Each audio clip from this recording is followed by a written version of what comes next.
Dili man sayo ng tanan pero pasalamat ko sa Ginoo nga gihatag niya ang isa sa kong pangandoy. Sa una puro sa ko pangandoy, puro ra ko ingon ganahan ko ani, ganahan ko makapalit ana. Isagit pud sa akong pangandoy nga makapalit ko og yuta. Ganahan pud ko magasakyanan sama sa 4 wheels or motor. Ganahan ko maka-savings para puhon dili na maglisod akong mga anak. Ganahan ko pareha sa uban nga naanay financial stable. Ganahan ko makakupot na kong kwarta, bisan kinsa naman siguro ganahan gyud ani.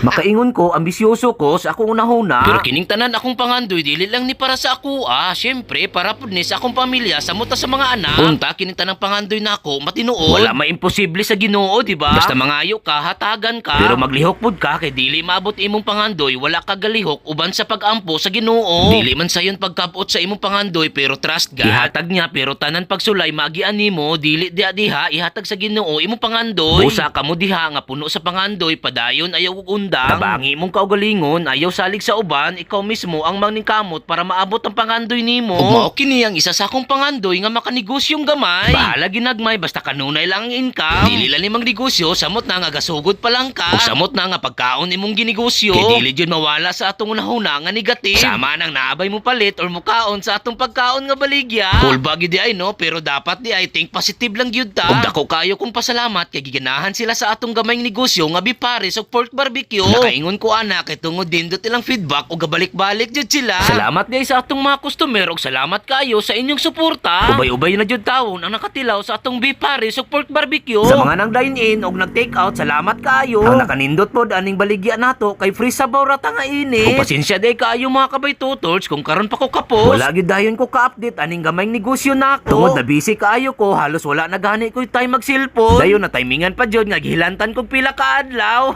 Maong karon pa jud ko ka-update ninyo. Salamat kayo sa pagsabot, samot na sa atong solid followers ug viewers. Dili na gyud ta mo maisa-isa kay murag ubay-ubay na pod biya mo. Wala ko'y laing masulti, salamat kayo o God bless. Tanan akong pangandoy sa una, isa-isa nang gihatag sa Ginoo. Punta ka mo pod, maabot inyong pangandoy sa kinabuhi. Dili man sayon ang tanan, pero pasalamat ko sa Ginoo nga ginahinay naghatag sa Ginoo nga akong pangandoy. Kung galisod mo karon paningkamot mo, ayaw mo pagsalig. Rain or shine, paningkamot mo. Napansin ba ninyo gag-usap-usap akong tingog sa pag-voice over? Kabilin jud taon na sa hilana. Andod karon giubo og gisipon pagyug ko. Gipugos lang na akong voice over para pod maka-update ko ninyo. So diri na lang ko to batong video mga kabay tutors. Salamat ninyong tanan. Amping mo pirmi o God bless. Bye-bye.